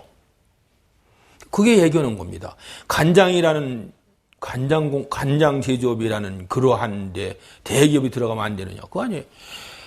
간장은 궁극적으로 대기업이 성장할 수 있는 업종이라 그런 얘기입니다. 두부도 그렇죠. 풀무원하고 CJ가 장악했죠. 그러면 거기서 얻을 수 있는 거는 CJ나 풀무원이 잘못된 얘기가 아니라 두부도 여러 가지가 있습니다만 적어도 포장 판매하는 두부에 관해서는 대기업이 더 잘할 수 있는 업종이라는 결론을 내려야 되는 겁니다. 순서가 뒤바뀌었어요. 왜 대기업이 두부에 들어와? 이런 얘기죠. 예전에 새우젓까지 대기업이 한다고 해서 아우성을 쳤죠. 새우젓 수입이라는 건 대기업이 더 잘한다 그런 얘기죠. 그러니까 우리가 어떤 기업, 예컨대 콩나물이라든가 두부 같은 것이 풀문이 나오기 전에 대기업이 없으면은 우리가 물어야 돼요. 왜 여기는 대기업이 안 들어오는가? 하고 물어가지고 대기업이 나올 수 있는 여건을 마련해 줘야 되는 거죠. 우리가 좀 이 물음을 거꾸로 하고 있습니다. 그러고 보니까 재벌 딸들이 왜 빵집만 해? 커피숍을 해? 결국 누가 득받나요? 스타벅스 득보고 일본계 덕분에 득보였습니까? 근데 뒤에 파리 바게트가 프랑스 파리에 진출해, 진짜 파리 바게트가 파리로 진출했죠. 그게 뭘 뜻하는 겁니까? 업종 불문하고 사전적으로 이것이 대기업이 할 것이다, 어떻게 하다 알 수가 없어요. 시장의 판단을 거쳐야 된다 그런 얘기입니다. 그리고 시장의 판단을 거치려면 자유롭게 만들어야 돼요.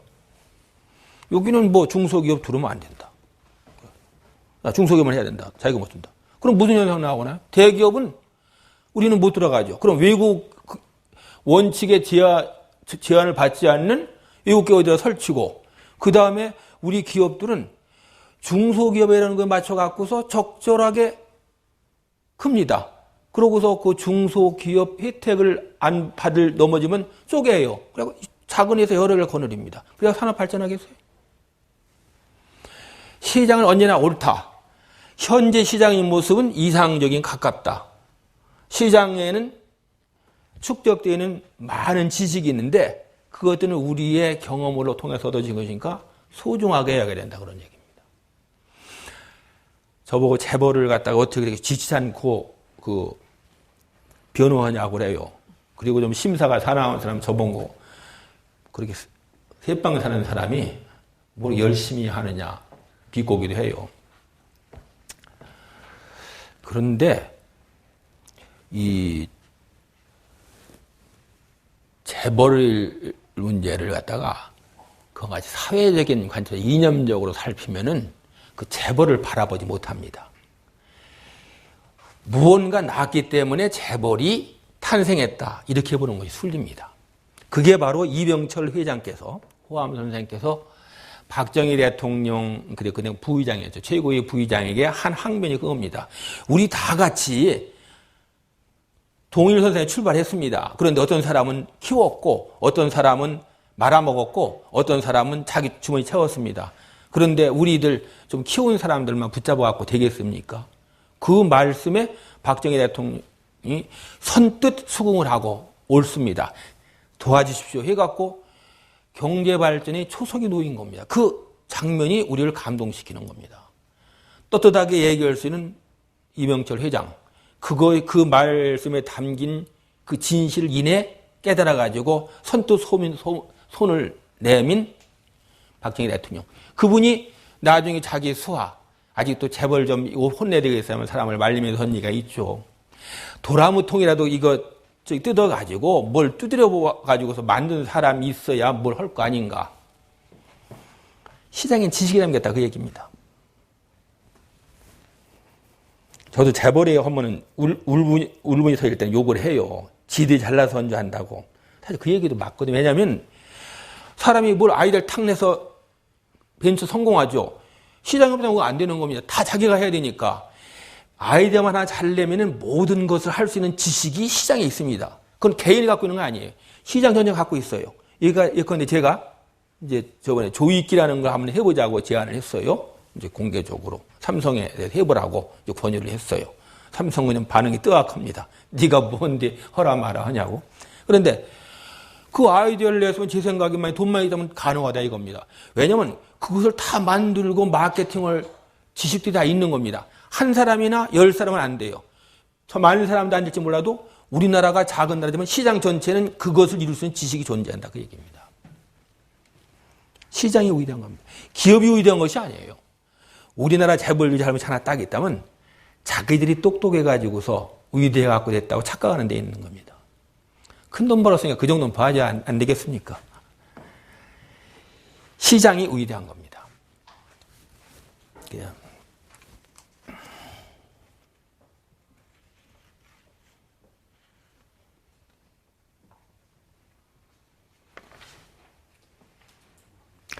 그러면 여기서 이제 하나 나오죠. 그러면 왜 이놈의 소득 불평등, 소득 양극화는 어떻게 할 것이냐는 얘기죠. 우리가 자유를 누려요. 시장 경제에서. 정치적인 법적 자유 다 누리죠. 신분 동등하죠. 여기서는 그게 안 되죠. 당원과 비당원 사이에. 북한은 성문 쫙 매겨가지고서 그 국군 포로 아들, 딸들은 사람 취급도 않잖아요. 우리 신분상 모든 걸 다 자유롭게 누리죠. 대단한 거예요. 그리고 소득도 사실 이렇게 큰 차이 나는 건 아닙니다. 우리가 소득의 큰 차이라는 것은 큰 돈을 버는 사람들에게 이거 문화가 발전한 큰 돈을 버는 사람들이 있어요. 그 사람들까지 해가지고 딱 잘라보니까 하는 것이지 우리나라가 실제로 보면 미국보다 훨씬 불균등이 덜합니다. 어쨌든 나오는 것은 이제는 소득 불균등이 심하다. 따라서 소득 양극화가 나온다. 이런 얘기를 하는 겁니다. 여기 이번에 피케티에도 그게 나오는 거죠. 그럼 어떻게 할 것이냐? 우리가 여기 돌아가 봅시다. 요 변이가 있고 선택이 이루어졌어요. 그리고 퍼지죠. 요건데 여기서 얘기하는 성공한 것들을 얘기하죠. 성공한 사물들, 성공한 종들을 얘기하는 겁니다. 사라진 것들은 얘기 안 했죠. 99%가 하는 얘기 안 한 거죠. 지금까지 존재했던 모든 종들이 90% 사라졌는데 이거에 대해서 우리는 얘기를 안 한다 이겁니다. 이제 이걸 얘기해 봐야죠.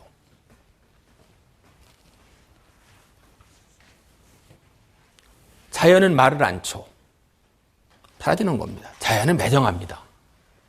자연이라는 것을 자연의 법칙이라고 하는 것은 양심이 없어요. 왜냐하면 양심은 우리만 갖고 있는 거니까. 사람이 아니니까. 사람만이 양심을 가지고 있는 겁니다. 양심의 원초적인 양심 비슷한 것을 고등동물도 좀 가지고 있어요. 하지만 우리가 도덕적 감정이라고 할 수 있는 걸 가진 것은 우리뿐입니다. 그러니까 우리는 자연의 법칙에 의해 가지고 사라지는 것들, 사라질 것들을 그 중에서 적어도 사람 같은 동료인 사람만큼은 낙오자들을 끌고 가자고 나오는 겁니다. 자연의 법칙이 어긋나요. 당연히 힘들죠. 가난구제는 나라도 못한다는 옛 말씀이 바로 그 얘기입니다. 힘들어요. 그럼에도 불구하고 우리는 같이 가자고 그러는 거죠. 같이 살자. 그러니까 여기서 이 문제 할 때는 우리는 도덕적인 감정 때문에 지금 자연의 법칙을 거스른 일을 시작한 겁니다. 고귀하죠. 대담하죠. 어떤 생각하면은, 너가 자다가 원때로 생각하면은, 야, 사람이요. 그 나무에서 내려온 지 한 200만 년 됐고, 300만 년 됐고, 이제 인류가 나온 지 20만 년밖에 안 되는데, 어떻게 이렇게 고귀한 감정을 가졌을까? 신기해져요. 다른 사람, 나만 내가 부당한 것을 참지 못하고서 항의하는 것은 원숭이들도 합니다. 하지만 모든 사람들이 같이 동등하게 대접을 받아야 된다고 얘기하는 건 사람밖에 없습니다. 그게 사람의 고귀한 점입니다. 우리가 연쇄살인마를 갖다 생산하지만 그리고 후임 병사들 때려서 죽인 그런 작사들도 생산하지만 그래도 우리 대부분은 100명 중에 1000명 중에서 999명은 다 같이 잘 살아야 된다. 나 혼자 잘 살아서는 의미가 없다고 한다 그 얘기입니다. 고귀하죠. 이 고귀한 이 천성을 이루는 길, 그 길을 우리가 생각해내야 되겠죠. 생각해냈어요. 우리가 하는 것은 절충이에요. 이것이 작동되도록 하면서 요것에 거슬리는 것을 어서갖고 최소한도 모든 사람이 이 수준, 그러니까 미니멈이라고 하는 요 수준을 갖다가 살도록 하자는 그거예요. 이거 외에는 사실 다른 길이 없습니다. 바베프처럼 아예 그게 아니다. 모든 재산은 다 도둑질한 것이니까 깡그리 한 대 모아가지고 공동으로 소유하자 한 겁니다. 그전에는, 바베프 전에는 공동으로 나누어 갖자고 했습니다. 바베프는 그게 아니다. 그러면 어차피 또 문제가 생긴다. 그러니까 아예 모든 재산을 한꺼번에 하자. 인민공사식입니다. 프랑스 혁명 때 죽은 사람입니다. 첫 번째 이 사람의 추종자들이 밝힌 선언서가 처음에 제1차 공산당 성명입니다. 마르크스의 성명은 그 뒤에로 해갖고 2차라고 할 수 있습니다. 이 사람들이 밝힌 것이 정말로 아주 극렬하고 명확합니다. 근데 이렇게 보니까 안 되거든요. 모든 걸 갖다 결과를 평등하게 하다 보니까 기회의 평등이 사라진다 그 얘기입니다. 모두 다 평등하면 내가 왜 기회를 찾아가지고 모험을 하냐 그런 얘기입니다. 모험을 하려면은 모험에 대한 보상이 나와죠. 그것을 경제학자들은 이윤이라고 얘기를 하는 겁니다. 프라핏이라고 그래요. 위험을 감수한 대가로 주는 것. 근데 가만히 있는 결과가 같다면은 일부러 손해되는 짓을 한다 그런 얘기입니다. 왜냐하면 위험 부담을 하니까 위험 부담에 대해서 최소한의 보상도 안 해준 위험 부담을 하면 자기가 스스로 파멸하는 길이죠. 그러니까 모두 다 일을 안 한다 그런 얘기입니다. 강제로 할당을 받는 건 억지로 하는 신용을 내고서 끝난다 그런 얘기예요. 그러니까 그러면 안 되니까 우리가 이것은 작동하도록 하면서 최소한도의 무엇을 보장하자 그런 얘기를 하는 거죠. 그럼 여기서 나올 겁니다. 그거 갖고 충분하겠느냐? 충분치 못하죠, 물론. 하지만 소득이 양극화 됐다고 해갖고 복지까지 양극화는 건 아닙니다. 소득은 뭔가요? 우리가 행복하게 살기 위한 수단입니다. 우리가 행복한 것을 나타내는 지표는 복지라고 얘기합니다. 웰페어. 그러니까 소득은 본질적으로 본인의 복지를 위해서 존재하는 겁니다. 그러니까 중요한 건 이겁니다. 근데 소득에서는 차이가 커요. 하지만 복지에서는 차이가 그렇게 크지 않다라 그런 얘기입니다. 최종현 회장님께서 SK 최종현 회장님께서 하신 말씀이 있어요. 재벌도 하루 3끼 먹는다.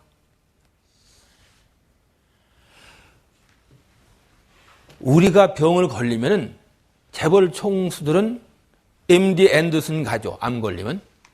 저는 연세대에 갑니다. 차이가 있죠. 하지만 그 차이가 그렇게 클까요?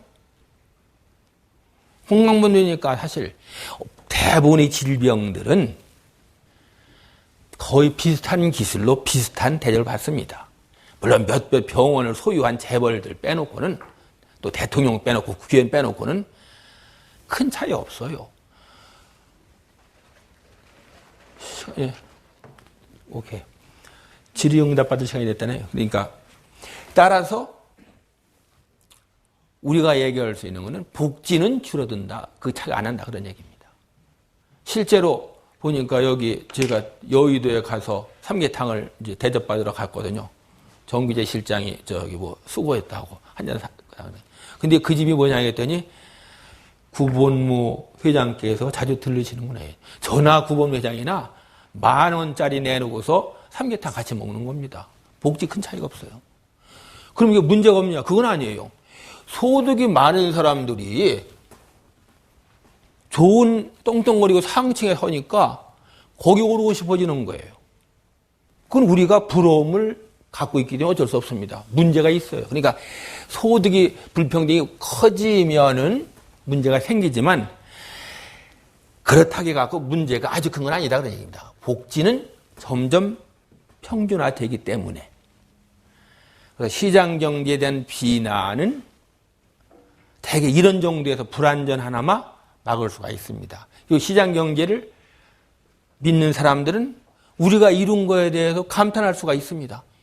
이거를 갖다가 하면서 내가 아닌 모든 사람이 다 같이 잘 살아야 된다는 이상을 그나마 조금 실현할 수 있다? 앞으로는 더 잘릴 수도 있죠. 대단한 거 아니냐. 그리고 아닌 우리와 다른 커맨드 이코노미로 한 데는 자유도 없고 격차는 더 심하고 더 가난하고 하다는 것. 그나마 우리에게는 북한이 있기 때문에 체제에 대한 공격이 덜하다고 오히려 우연 아닌 우연을 할 수 있겠죠. 오늘 그래서 진화에 대해서 여러분들께 이제 말씀드렸습니다. 진화가 중요하고 진화를 우리나라에서 잘 안 가르쳐요. 일반 과목 과정에서나. 그래서 그거를 바탕으로 해가지고 시장 경제를 살피는 것을 말씀드렸습니다. 결론은 그거죠. 시장 경제가 우수한 거는 시장이 우수한 거는 바로 이것. 진화에 친화적인 것이 때문이라는 것. 그러고 그렇기 때문에 우리가 앞으로 할 때 요것 사회보장제도만 좀 더 확충하면은 이상에 가까운 사회를 구현할 수 있다 하는 거죠. 이 믿음이 없으면은 사실 시장 경제를 옹호하기 힘듭니다. 제가 한 것이 굉장히 생경한 개념들이 많은데 또 전체 스킴이 큰데 잘 경청해 주셔가지고서 고맙습니다. 예.